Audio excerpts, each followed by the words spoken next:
I'm Al McFarlane. Welcome to Conversations with Al McFarlane. What a wonderful day. The world is watching the inauguration of Joe Biden and Kamala Harris, President and Vice President of our country. And I'm pleased to have what I think is a connected event interview. I'm talking with first-time representative, newly elected representative for North Minneapolis District 59B, Representative Esther Agbaje. Esther, good morning. How are you today? I'm doing very well. Thank you so much, Al. I'm hoping you feel as elated as I feel. I'm excited for our country and for our community. I'm praying that things will go well and safely for everybody at the Capitol, given what happened 2 weeks ago. But I think this is a good time. How are you over at the state Capitol? I'm praying for your safety as well. What's the feeling like over in St. Paul at the state Capitol? Thank you. I appreciate that. Since January 6th, it has definitely been a tense situation. We are safe at the state Capitol. If anyone has driven past there, they've seen how fortified it is with members of the National Guard and other state troopers patrolling the area. But much of our work is able to be done remotely, so we're able to do that from home, which is good. And based on what's happening in Washington, I too am excited that our country can turn the page. We definitely still have a lot of reckoning and accountability to do, but I'm looking forward to a Biden administration that is finally going to be centered on helping people, and will actually be a partner in that effort rather than actively working against us. Let me introduce you. Esther Agbaje is an attorney. She's got a BA in political science from the George Washington University, a master in public administration from University of Pennsylvania, and a JD from Harvard University. This term, the term 2021, is her first term in the Minnesota State Legislature, representing my neighborhood, North Minneapolis, in District 59B. A storied district because of all of the people that preceded her in this seat. And I'll ask her to sort of recapitulate what she knows about her predecessors to get a sense of the ground she's walking on and walking through in her path. But, excuse me, she's a native of St. Paul and, knows the town. But she's the daughter of immigrants from Nigeria. Excuse me, I'm coughing. It's okay. So introduce yourself, then talk about you. Just give people the Esther Agbaje 101. Well, definitely. You definitely covered a lot of that ground. My parents immigrated to the United States from Nigeria in the 1970s and 80s. They both attended the University of Minnesota and both graduated from there. So, we have a long history in Minnesota. I also have extended family that lives in some of the suburbs. And we grew up in St. Paul. My brothers and I also lived in Brainerd because my dad's a priest in the Episcopal Church. And then we also went to high school in Faribault. So I consider myself a full Minnesotan. I did attend all of those universities. I did a lot of my higher education on the East Coast and also had my first career as a State Department official working on rule of law, like freedom of expression, freedom of assembly issues out in the Middle East. So I bring that experience as a former federal government official, someone who during my graduate school worked in city government, and then now as an attorney, to bring those perspectives to the state legislature here in Minnesota. Through all that work, I've always been proximate to, very close to people who I'm serving. And so, in this space too, I continue to stay connected to the community members of 59B, engaging with our local leaders and our local storytellers like you with Insight News, and making sure that those voices are the ones that are being heard at the state capitol. Those are the ones whose issues and priorities are being considered at the state capitol. And so I am excited and honored and humbled to be in this role. And I really, expect the community to also engage with me because it's all of us working together for all of our needs. So saying that, Esther, talk about your relationship with the community. I've been in North Minneapolis since I think I moved here in January of 1973. I know the day I moved in. So I've got a story about being in North Minneapolis, starting with that date. What's your story with your district and with North Minneapolis? Yeah, so this district covers North Minneapolis and parts of downtown. And so, I moved back to Minnesota a couple years ago. I wanted to start my law practice here. And ever since then, I've been getting, involved. I do volunteer work with the Hennepin County Housing Court Project. So making sure that people understand their rights as tenants. I've been doing a lot more work and engagement with local community organizations across the North Side.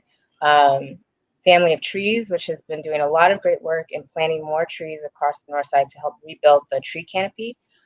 Seeds to Harvest, which is a community organization that works with young people. Their whole motto is 1 hour of service in our community in order to allow young people to see that, they have something to offer, and that even if it's as little as 1 hour, they can make a difference. And so I've been working with that group since last spring, and it's been awesome to see that grow. Really shout out to Brett Buckner, who's one of the leaders of that, and he's done a great job in cementing that in the community. And then I've also talked to a lot of people who work in the community gardens. I think that building up that resilient food source is going to be vitally important. We saw that it was important after the uprisings, and wanting to support those efforts. And so I'm really excited to continue my work with partners across the North Side, across downtown, making this district even better. What part of the district do you live in?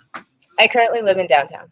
In downtown. So I mentioned that 59B and the story of 59B is a storied. The story of it is a phenomenal one, because this is where sort of change began for Black representation in the Minnesota legislature and also in city council here in Minneapolis. How much do you know about the seat that you're in now and the people that preceded you in that seat? Yeah, I mean, I do know that at one point this seat was held by now Attorney General Keith Ellison. So I'm really proud of that legacy. He has done fantastic work, not only for the people of 59B, but also for the people across the state of Minnesota. So, those are really big shoes to fill, but I'm glad he's around to still be a mentor and to ask questions of. So I appreciate that. Senator Champion, I know, is one of the first Black senators in the Minnesota State Legislature, and he's still currently the senator of District 59.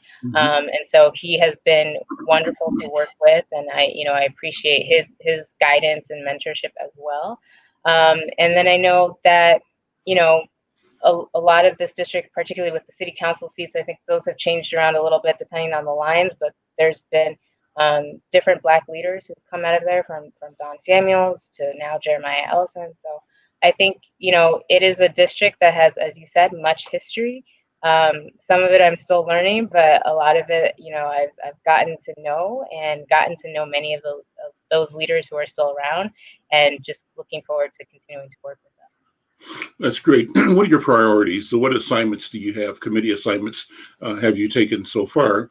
And outside of those assignments, what are your personal priorities that you're bringing to your work at the legislature? Definitely. So I am on a lot of committees this year. They basically put me to work. So I sit on the Housing Committee, the Capital Investment Committee, which is also known as the Bonding Committee, the Taxes Committee. There's a new committee termed Preventive Health. So I'm hoping that we'll talk about more health and wellness of various community members. And then finally, I'm the vice chair of the Rules Committee, which helps set up the rules for the House of Representatives that we go by during session. Personal agendas that you bring, personal passions that you bring, and you've mentioned them already, I think, because you've described the things you've supported and been involved with in community. But now that you're in the seat, how do you see yourself advancing things that are passionate to you personally?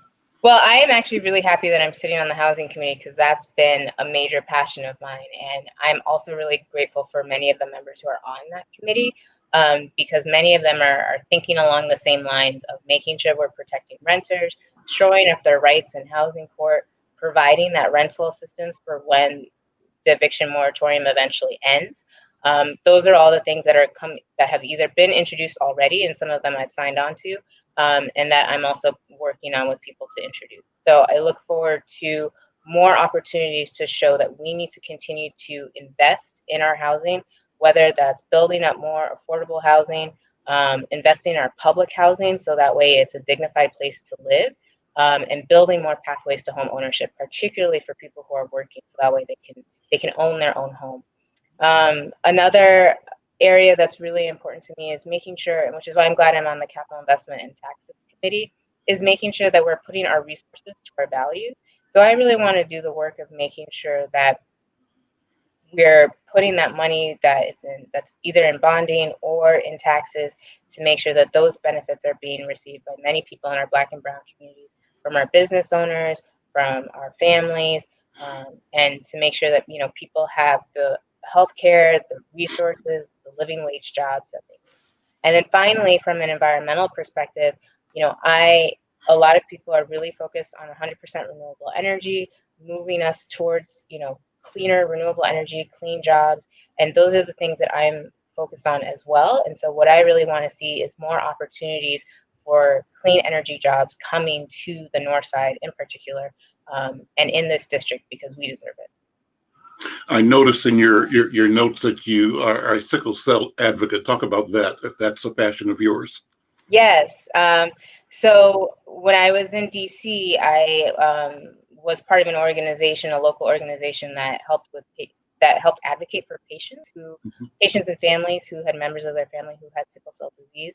I recently stepped down from a board that's focused on finding a cure for sickle cell, which right now is bone marrow transplant, and making that more readily accessible for people and also a safer procedure for people. So I'm really passionate about that work because, sickle cell disease is a genetic disorder, but it is one that primarily affects people of African descent.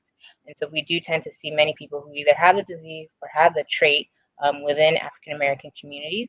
And I think it's important that we better understand about that disease, how to take care of yourself if you have it, what are the treatments that are available, and also advocating for more treatment and more medication that can be used to help alleviate people who are living with sickle cell disease. So one of the things I'm hoping that the Preventive Health Policy Committee can talk on is, genetic disorders, rare diseases, and how they affect various community members, and what can be done to make sure that they are taking care of themselves in a way that they can lead healthy and thriving lives. We have a large East African population, Somalis in particular, and Oromo people. And that community, to its credit, has done a wonderful job of organizing its voting power and bringing several members to legislative and city positions through elections. I think you might be the first person who is a first generation from West Africa. Is that correct? Do you know if I'm correct or not? I think that's correct in Minnesota. Minnesota, that's what I mean. Yeah, and so that's a new thing. And so I want you to speak 30 seconds or so on what it means. I know that you're a native Minnesotan, but you have the strength in the presence of elders and ancestors, I believe, who come out of the Yoruba community culture. Talk about what it means to be Yoruba and Minnesotan, and how that guides you in your daily life, if you can. Definitely. It's what I grew up with my parents, and some of the values that are really inherent in Yoruba culture are, education is very strong. The kind of the old joke is that if you are a child of Nigerian immigrants, you're either going to end up as a lawyer, a doctor, or an engineer. And so I hit one of those, so that's good. But it's also very family oriented. We are very respectful of our elders. We know that it is our responsibility as young people to take care of our elders and learn from our elders. So that's something that I also take with me when looking at how we're serving our communities, are our elders being taken care of? And I think that's really important.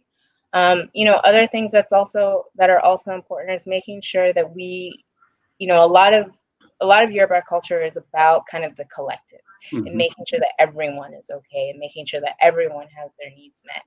So those are the types of things that my parents have instilled in me, that my family members have instilled in me, and that's what I take with me. And I think it's part of why I was attracted to public service as I was growing up. And so I'm grateful for the opportunity. If I am, and I believe I am, one of the first people of Nigerian descent across Minnesota to hold an office like this. And I hope that just continues to shine light on the Nigerian community and the West African community. And because we're here and we've been doing a lot of great work, a lot of it kind of under the radar, but I hope that it will inspire more people to be more public about getting involved. Last question, you got to go, I know that, but where do you dance? You are a salsera. So yes. And where do I hear you play the flute? You're a flauter. Talk about I do, yeah. Yeah, those are two. It's hard to dance nowadays with COVID, but I still put on some music in my house and dance around my kitchen. But back in the pre-COVID days, and I hope post-COVID, my friends and I used to go out to La Doña Cerveceria, which is also in the district. So, hopefully we can frequent that place again. And then as a flute player, I actually played with the Northeast Community Band. They practiced over in Edison High School, and so I'm hoping I can join them again, one day if time permits. But for now, I'm practicing in my house and keeping safe that way.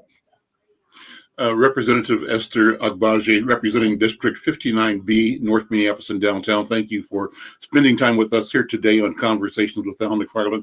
This program is being streamed live to YouTube, also to Facebook. We'll be presenting a copy of this in several platforms, but also writing a story about it. I want to welcome you and thank you for being here. You're welcome to come to this program, to Insight News, at any time. We want to follow your progress and support your work. I challenge you if we feel that that's appropriate. You'd expect that from us. But I'd also like to say, you know what? Why don't you're a lawyer. I know you're right. Why don't you start writing a column on your work at the legislature to your constituents through Insight News? Think about that, and we'll talk about it. I will. That is a wonderful idea. That is a wonderful idea. So I will definitely be following up with you on that. Super. Take care. Have a great day. Thank you. You too. Bye-bye. Bye.